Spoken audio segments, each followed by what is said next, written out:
ya kuwa uchi? Mungu anaenda kwa Adamu na Eva, anamwambia Adamu, nani amekwambia uko uchi?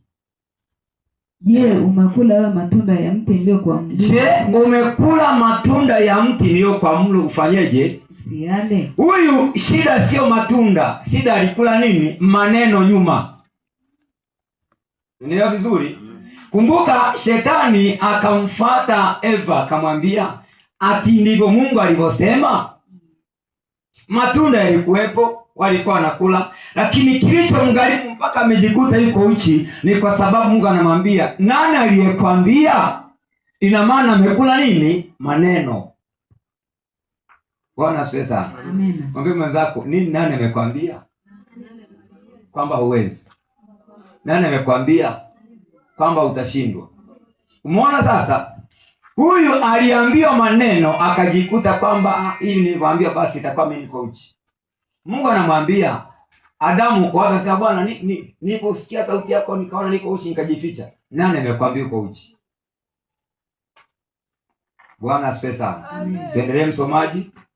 Adamu akasema, huyo mwanamke uliyenipa awe pamoja nami ndiye aliyenipa matunda ya mti huo nikala. Anasema huyu mwanamke uliyenipa pamoja nami ndiye aliyenipa matunda haya na mimi nikala.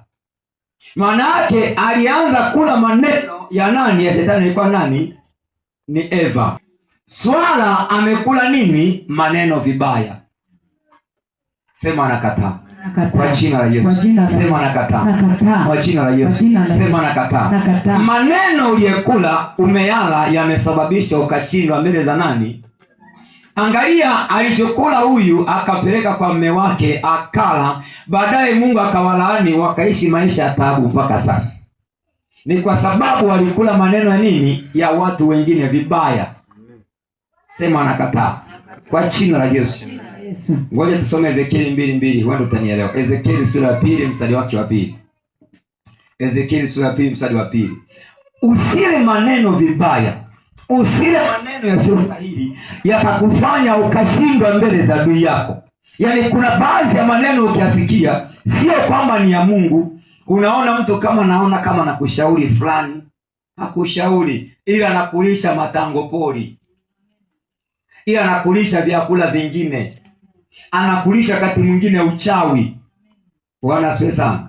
Msome msomaji. Nitasoma kwa Amina. Naye aliposema nami roho ikaniingia. Umeona, huyu ni Ezekieli anasema malaika wa Mungu alipokuja kusema na yeye roho ikamwingia.